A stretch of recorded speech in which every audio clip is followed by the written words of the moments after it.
The rendezvous point was in deep space, far from any star system, far from any prying eyes. It was a place humanity had chosen centuries ago, a darkness between the lights where secrets could be kept. Admiral Catherine. Cole stood on the bridge of the USS Sovereign and watched her fleet arrive. They came from everywhere, from the outer colonies and the inner worlds, from hidden stations buried in asteroids and secret bases on frozen moons, ships that the galaxy had never seen, ships that were never supposed to exist.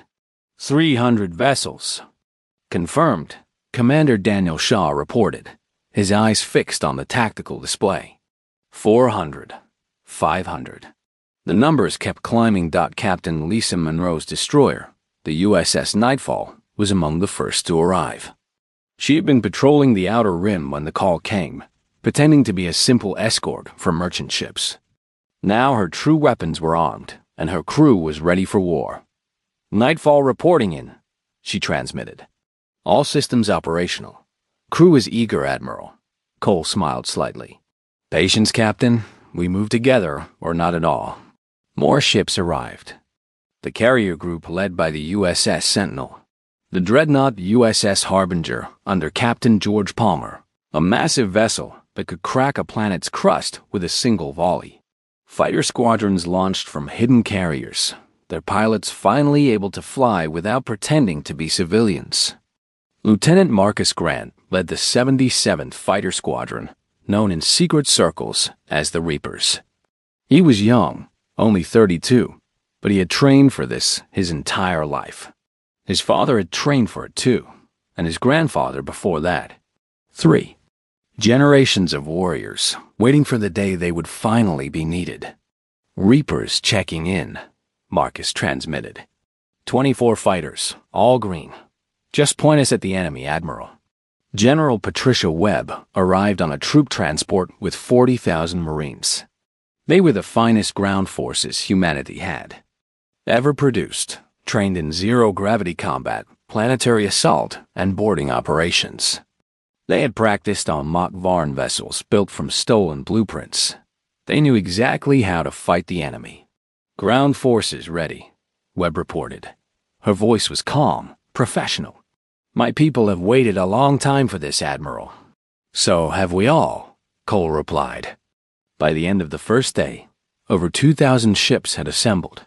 It was a sight no one in the galaxy had ever seen.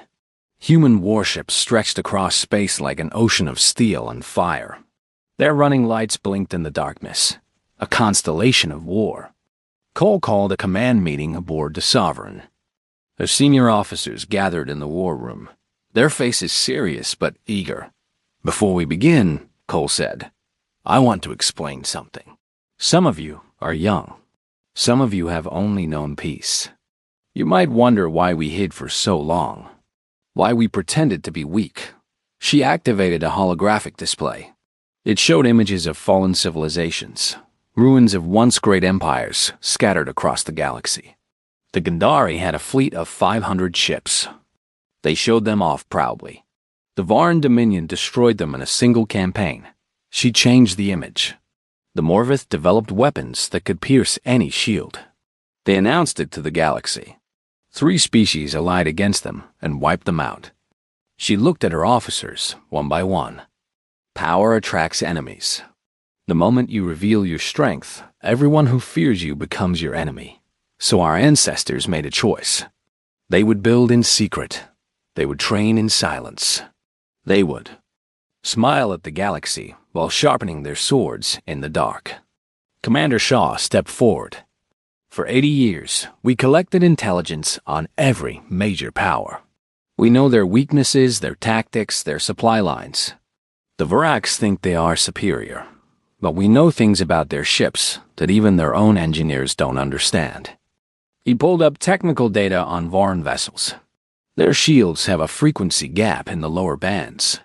Our weapons have been calibrated to exploit it. Their armor is strong on the front, weak on the flanks. Their command structure is centralized, which means if we take out their flagships, their coordination falls apart. Captain Palmer nodded approvingly. We designed the Harbinger's main cannons specifically to punch through Varn hull plating. One shot, one kill. What about their numbers? Captain Monroe asked. Intelligence says they have around 800 combat vessels. Cole smiled. They had exactly 763. We have 2,400. And more importantly, they expect to fight merchants and patrol boats. They have no idea what is coming. The meeting continued for hours. Attack plans were finalized. Squadron assignments were distributed. Communication protocols were established. Every detail was checked and double-checked. Meanwhile, in the Galactic Council, chaos was unfolding. Counselor Myra Veth of the Rathani watched the sensor readings with growing horror.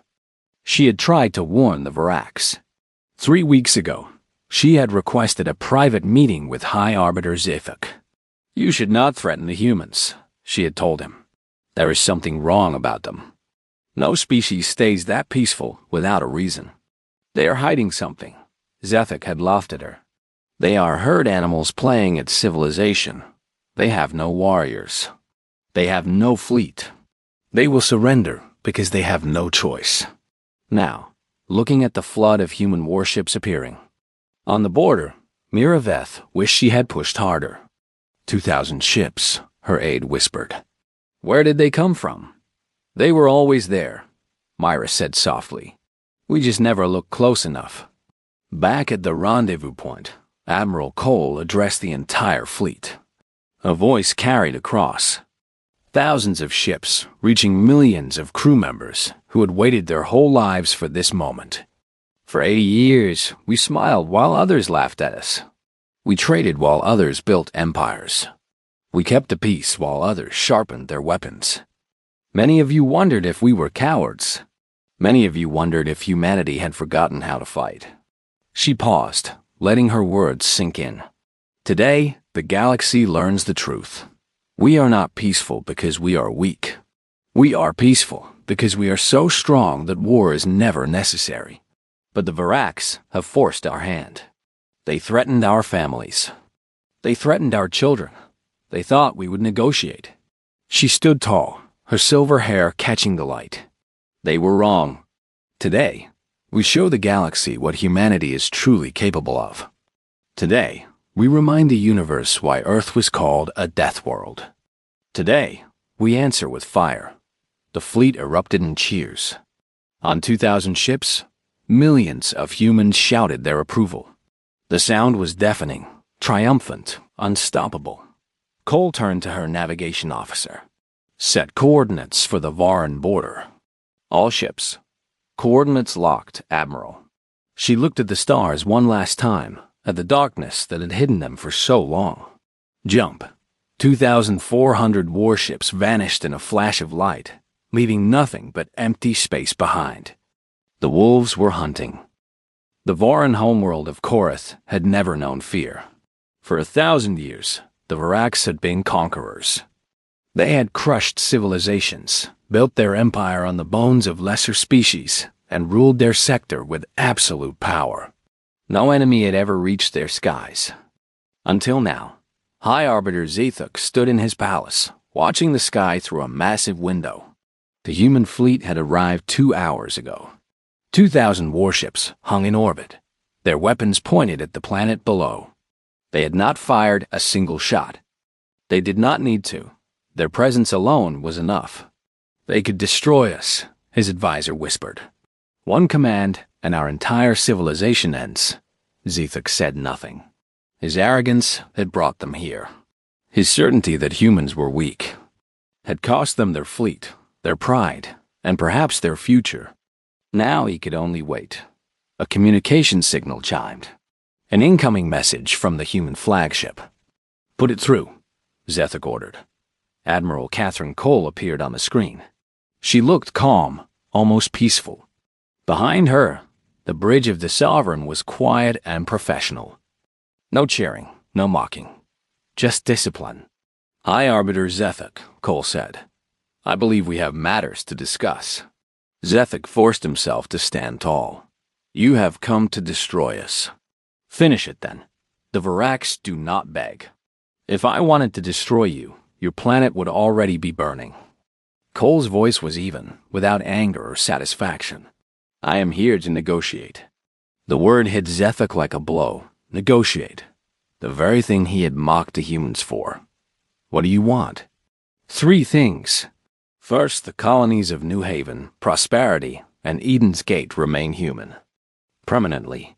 You will recognize our sovereignty and never threaten them again. Agreed, Zethek said immediately. Those colonies were the reason for this disaster. He would gladly abandon his claim. Second, reparations. You will compensate the families of every human who died because of your threats. Ships, resources, technology. Our accountants will provide the specific amounts. Zethek's jaw tightened, but he nodded. Agreed. Third, all prisoners from both sides will be exchanged immediately. Your crews are being held aboard our medical ships. They have been treated well. I expect the same treatment for any humans in your custody. We have no human prisoners. We never. Zethek stopped. Of course they had no human prisoners. The humans had won so completely that no capture was possible. Then, we are almost finished. Cole paused. I have one final message for you, High Arbiter. Not a demand, an observation. Zethek waited. You call this weak because we chose peace. You believed that kindness was the same as cowardice. You were wrong. We are not peaceful because we cannot fight. We are peaceful because we are so capable of destruction that we understand its true cost. She leaned forward slightly. Remember this moment. Remember the fleet above your world. Remember that we could have ended your civilization in an afternoon, and we chose mercy instead. That is not weakness. That is strength. The transmission ended. 3 days later, Ambassador Victor Lane returned to the Galactic Council. The chamber was packed. Every species had sent representatives. Everyone wanted to see what would happen next. Victor walked to the human platform. He looked older than he had a week ago. Wiser, perhaps. He had seen something that changed everything. Representatives of the Galactic Council, he began. As you know, the conflict between humanity and the Varn Dominion has concluded. Terms have been accepted. Peace has been restored. Murmurs spread through the chamber. Peace. After the largest display of military force the galaxy had ever seen. Many of you are wondering what this means for your own relationship with humanity. Victor paused, looking at the nervous faces around him. Let me be clear. We seek no conquest.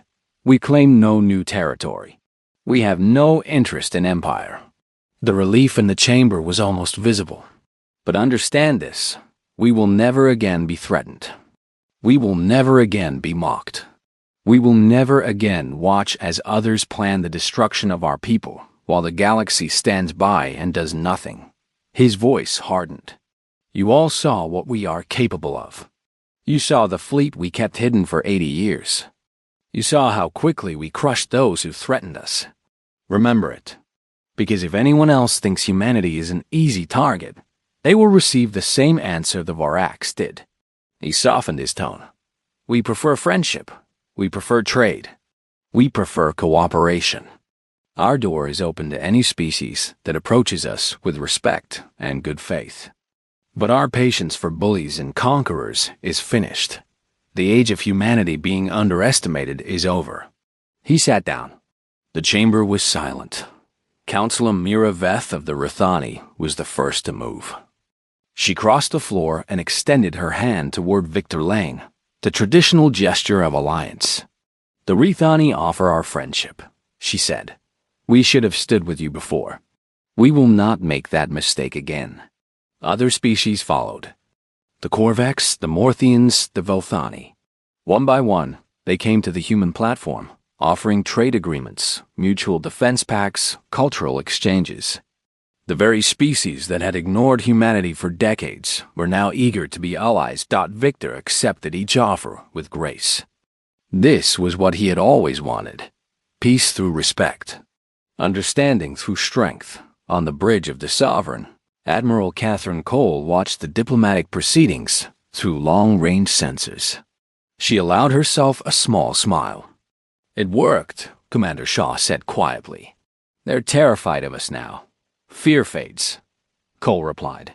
But respect endures. They don't just fear our power. They respect our restraint. That's what will keep the peace. She ordered the fleet to begin its withdrawal. The ships that had appeared like a storm of death quietly returned to their hidden positions. Within a week, the galaxy would see only the same peaceful merchant vessels and light patrol ships it had always seen, but everyone would know what was hiding behind the mask. 6 months later, Admiral Cole retired to a small house by the ocean on Earth. She had given her life to the service, and now she wanted peace of her own. She was sitting on her porch, watching the sunset, when a message arrived from Ambassador Lane. Thought you would want to know. The Varan Dominion has officially requested a mutual defense treaty with humanity. They want us to protect them from their enemies. Cole laughed. The very species that had threatened to destroy them was now asking for protection. What did you tell them? I told them we would consider it. We're negotiating the terms now. Cole shook her head in wonder. The galaxy was a strange place. Her door chimed. A young officer stood outside, nervous and eager. Admiral Cole? I'm Lieutenant Amy Warren. I've been assigned to the new intelligence division. I was hoping you might share some advice. Cole studied her for a moment. Young, idealistic. Exactly as Cole had been 60 years ago. Come in, Lieutenant. Sit down. She poured 2 cups of tea and looked at the sunset. Let me tell you about patience, Cole began. About knowing when to smile and when to strike. About building strength in the shadows and using it only when absolutely necessary. The young officer listened intently. Outside, the sun dipped below. The horizon, painting the sky in shades of red and gold. Somewhere in the stars above, the hidden fleet waited in silence, ready to answer any threat. They had thought humans would negotiate. They had been half right. Humanity just negotiated from a position no one had ever expected, and the galaxy would never forget it. The halls of the Galactic Council were silent. Every species, every diplomat, every observer held their breath as High Arbiter Zethek of the Varan Dominion rose from his seat. His gray skin shimmered under the lights, and his 4 eyes swept across the chamber with cold satisfaction. Humanity has 7 standard rotations to respond, Zethek announced. His voice echoed through the massive hall. Surrender the colonies of New Haven, Prosperity, and Eden's Gate, or face the full might of the Varan Dominion. Ambassador Victor Lane stood alone at the human delegation's platform. He was a tall man with graying hair and tired eyes. He had served humanity for 30 years in these chambers. He had smiled through insults. He had negotiated through threats. He had always found a peaceful way, but this time was different. 3 colonies, 80 million human souls, families, children, dreams built over generations. The Varax wanted them gone. Aye, Arbiter, Victor said, keeping his voice calm. These colonies have existed for over 60 years. They are legally recognized by this very council. On what grounds do you make this demand? Zethek laughed. It was a harsh sound, like stones grinding together. Grounds? We need no grounds, human. Those systems border our space. We have decided they belong to us now. Your species is young. You are weak. You have no fleet worth mentioning. Accept reality and save your people unnecessary suffering. Murmurs spread through the chamber. Representatives of 100 species watched with mixed expressions. Some looked sympathetic. Most looked indifferent. A few seemed amused. Everyone knew the truth. Humanity had always been peaceful. They traded. They talked. They never fought. Victor Lane looked at the council. He saw no help coming. The Rithani looked away. The Korvax pretended to study their tablets. The Morthians whispered among themselves. No one would stand for humanity. I will deliver your message to Earth, Victor said quietly. You will have your answer. Zethek smiled, showing rows of sharp teeth. I expect your surrender within 7 rotations. Do not waste our time with foolish delays." Victor turned and walked out of the chamber. His footsteps echoed in the silence. Behind him, Zethek was already celebrating with his advisors, laughing about weak humans and easy victories. 12 hours later, the message reached Earth. Admiral Catherine Cole read it 3 times. She sat in her office at the United Defense Command. A simple room with steel walls and a single window looking out at the Pacific Ocean. She was 62 years old, with short silver hair and eyes that had seen too many battles and simulations that she hoped would never become real. "They want 3 colonies," she said softly. 18 million people. Commander Daniel Shaw stood at attention before her. He was younger, barely 40, with a sharp mind and steady hands. He had served under Cole for 15 years. "Ma'am, Ambassador Lane is requesting guidance." The council offered no support. "We're alone in this." Cole nodded slowly. She turned to look out the window. The ocean was calm today. Children were playing on the beach far below. They had no idea what was happening in the stars above them. "Daniel," she said, "do you know why humanity never showed its true strength to the galaxy?" "We learned from others, ma'am. The Kandari revealed their fleet and were conquered within a decade. The Morviths showed their weapons and became targets. Every species that flexed too early was destroyed or enslaved." "Exactly. For 80 years, we played the role of peaceful traders. We smiled, we negotiated. We let them think we were sheep." She turned back to face him. "But we were never sheep, Daniel. We were wolves wearing wool." She pressed a button on her desk. A holographic display lit up, showing the positions of ships across human space. Most were marked as civilian transports or light patrol vessels. Standard, expected, boring dot, then Cole entered a code. The display changed. Hidden markers appeared everywhere. Battleships disguised as cargo haulers. Destroyers hidden in asteroid fields. Carriers parked in the dark spaces between stars. Dreadnoughts that officially did not exist.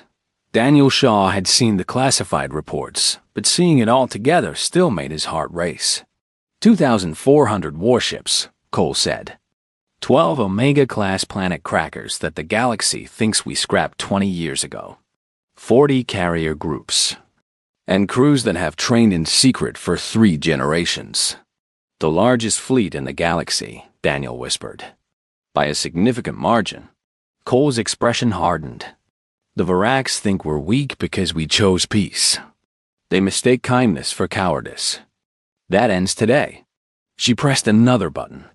Across human space, admirals and captains received the same coded message. It was only 2 words, but those 2 words had been prepared for exactly this moment. Protocol Omega. Ships began to move. Engines that had been cold for years roared to life. Crews reported to stations. Weapons were armed. Coordinates were locked. "What about the ambassador?" Daniel asked. "He needs to give them an answer." Cole smiled, but it was not a warm smile. It was the smile of a predator that had been hiding for too long. "Victor will deliver our answer personally, but not with words." 6 days later, Victor Lane returned to the Galactic Council. The Varax delegation was waiting impatiently. Zethek drummed his fingers on the table, already composing the victory speech he would give when the humans surrendered. "Ambassador Lane," Zethek called out as Victor took his place. "I trust you bring news of your surrender?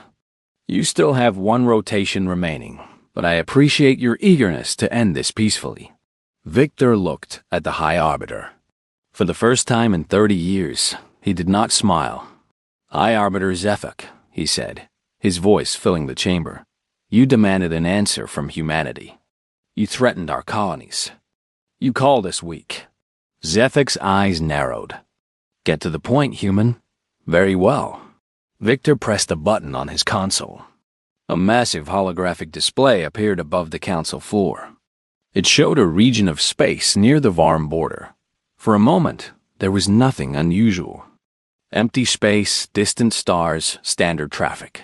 Then the signals began to appear. Hundreds of them. Then thousands. The chamber fell silent. Ships were arriving in Voran border space. Human warships. Battleships, destroyers, carriers, and dreadnoughts. They kept coming, wave after wave, filling the display until the entire border region was covered in human signatures. Zethek rose to his feet. His gray skin had turned pale. "That is our answer," Victor Lane said calmly. "You wanted to know what humanity would do.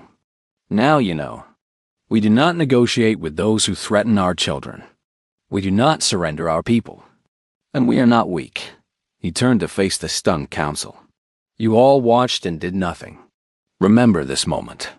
Because the galaxy just changed forever." In her command center aboard the USS Sovereign, Admiral Catherine Cole watched the council's reaction through long-range sensors. She allowed herself a small nod of satisfaction. The wolves had finally shed their wool. Commander Theric of the Varn border fleet was having a quiet day. His patrol squadron had been watching the human systems for weeks, and nothing interesting had happened. A few cargo ships. Some passenger vessels. The usual boring traffic of a peaceful species. He leaned back in his command chair and yawned. This assignment was a waste of his talents. He should have been leading an assault fleet, not watching empty space. But soon, very soon, the humans would surrender their colonies, and perhaps he would be given something more exciting. His sensor officer made a strange sound. Something between a cough and a choke. "Commander," the officer said, his voice trembling. "I am reading multiple hyperspace signatures incoming." Theric sat up. "How many?" "Another merchant convoy?"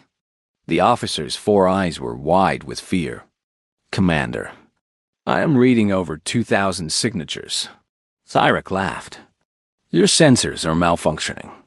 The humans do not have 2,000 ships in their entire fleet. Run a diagnostic." "I already did, Commander. The readings are accurate. They will arrive in 30 seconds. Before Theric could respond, space itself seemed to tear apart. Ships emerged from hyperspace. Human ships. They came in wave after wave, filling the empty space until there was nothing but metal and weapons and death. Battleships, destroyers, carriers, dreadnoughts. Ships that were larger than anything the Varax had ever built. Ships that radiated power and menace. Thyrac's patrol squadron was 7 ships. He was now facing over 2,000. "Open a channel," he ordered, his voice barely steady. The communication officer tried. "No response, Commander." "They are not answering hails." Then, suddenly, a signal came through. A human face appeared on the main screen. A woman with silver hair and cold eyes. She wore the uniform of a military admiral, decorated with symbols Theric had never seen. "Voran vessels," the woman said, her voice calm and clear. "I am Admiral Catherine Cole of the United Earth Fleet. You asked for our answer regarding your ultimatum. Here it is."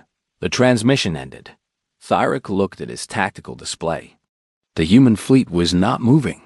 It was simply there, waiting, like a predator that knew its prey had nowhere to run. "Commander," his weapons officer whispered. "What do we do?" Theric had no answer. 3,000 light years away. The Galactic Council was in complete chaos. Representatives of 100 species were shouting, demanding answers, trying to understand what was happening. The sensor data from the Varn border was being broadcast on every screen. 2,000 human warships. 2,000. High Arbiter Zethek stood at his delegation's platform, his gray face twisted with rage and disbelief. "This is impossible," he shouted. "Where did they get these ships? This is some trick, some projection." Councilor Myra Veth of the Rithani stepped forward. "It is no trick, High Arbiter. Our sensors confirm the readings. These ships are real. They are armed. And they are waiting. Waiting for what? For you to decide if you still want a war." Zethek's hands clenched into fists. He had been so confident, so certain. The humans were weak. Everyone knew they were weak. They had no warriors, no fleet, no spine. How could this be happening? "Contact my admirals," he ordered his aide. "Tell them to mobilize every ship we have. We will crush this human force and teach them the price of defiance." Myra Veth shook her head. "High Armada, please reconsider. You have 700 ships. They have 2,000. The mathematics alone, enough." Zethek roared. "Voran warriors are worth 10 human cowards. We will not be intimidated by sheep in wolves' clothing." He stormed out of the chamber, his advisors hurrying behind him. Myra stood alone, watching him go. She thought about what she had said weeks ago. There is something wrong about the humans. Now she understood what it was. They had never been sheep. They had simply been patient. On the bridge of the USS Sovereign, Admiral Cole studied the tactical display with quiet satisfaction. The Voran border fleet had not moved. They were frozen, paralyzed by shock and fear. "Admiral," Commander Shaw reported, "long-range sensors detect a large Voran force mobilizing from their inner systems. Approximately 700 vessels. They will reach us in 18 hours. "Good," Cole nodded. "They are bringing their entire fleet." Captain Monroe's voice came through the communication channel. "Admiral, they still outnumber what they expected. Why are they attacking?" "Pride, Captain. The Varaks have built their entire civilization on the belief that they are the strongest. They cannot accept that anyone is more powerful, especially not humans." She turned to address the fleet. "All ships, this is the Admiral. The enemy is coming to us. They expect to face the weak humans they have always mocked. They expect cargo ships and patrol boats. They expect surrender." She paused, looking at the stars that would soon become a battlefield. "Show them who we really are. Show them what Earth produces. Show them what happens when you threaten human families." The fleet responded with readiness signals. 2,000 ships, millions of crew members, all prepared for the fight they had trained for their entire lives. In the Galactic Council, other species watched the unfolding events with a mixture of fear and fascination. The Corvex ambassador leaned toward his aide. "Have we ever sold weapons to the humans?" "No, Ambassador. They always said they preferred peace, and we believed them." The ambassador shook his head. "We are fools." The Morthian delegation was calculating frantically. Their entire military strategy was based on the assumption that humanity was not a threat. Now that assumption was being destroyed in real time. "If they can hide a fleet of this size," the Morthian general said quietly, "what else are they hiding?" No one had an answer. Hours passed. The Voran fleet drew closer. On the border, both sides prepared for battle. Admiral Cole received a final communication from Ambassador Victor Lane, still at the Galactic Council. "Admiral, the Council is watching. They are terrified. Some are already talking about new alliances with humanity. Others are terrified that we will turn on them next." Cole almost smiled. "Let them wonder. Fear keeps pace better than treaties. What should I tell them?" "Tell them to watch. And learn." The Voran fleet arrived at the border. 763 Voran warships faced 2,400 human vessels. The Voran flagship, the Dominance, took position at the center of their formation. High Admiral Korthax, commander of the Voran military, broadcast a message to his fleet. "Warriors of the Dominion, these humans think they can frighten us with numbers. But we are Varaks. We have conquered 100 worlds. Today, we add their colonies to our empire." The Voran fleet surged forward, weapons powering up, shields glowing. Admiral Cole watched them come. She waited until they crossed the optimal engagement range. Then she gave the order. "All ships, fire at will." The darkness of space erupted in light as 2,000 human warships opened fire simultaneously. The first volley was so massive, so concentrated, so precisely targeted that 50 Varan vessels were destroyed before they could even return fire. The battle for the galaxy's future had begun. The Battle of Karth Reach would be studied by military academies across the galaxy for centuries. It was not a battle. It was a demonstration. The first wave of human weapons tore through the Varan shields like they were made of paper. This was not luck. This was 80 years of preparation, 80 years of studying every frequency, every weakness, every flaw in Varan technology. High Admiral Korthax stared at his tactical display in disbelief. 50 ships, gone in the first 5 seconds. His shields, the pride of Varan engineering, had failed completely. How is this possible? He demanded. Our shields are the finest in the galaxy. His chief engineer was desperately checking data. Admiral, their weapons are calibrated to our exact shield frequency. They knew the gap in our defenses. They knew everything. Korthax felt cold fear creeping into his hearts. The humans had not just built a fleet. They had studied the Varax, learned their weaknesses, and designed weapons specifically to destroy them across the battlefield. Admiral Cole commanded with calm precision. Carrier groups, launch all fighters. Targeting priorities is planned. Go for their flanks. Lieutenant Marcus Grant and his Reapers shot out of the carrier base like angry hornets. 24 fighters moving in perfect formation, heading straight for the Varan left flank. Reapers, this is lead, Marcus called out. Stay tight, watch your wingmen, and remember your training. These are real targets, but the moves are the same. Let's show them what Earth pilots can do. The Varan fighters scrambled to intercept, but they were already too late. Human fighters were faster, more agile, and their pilots had trained against Varan tactics their entire lives.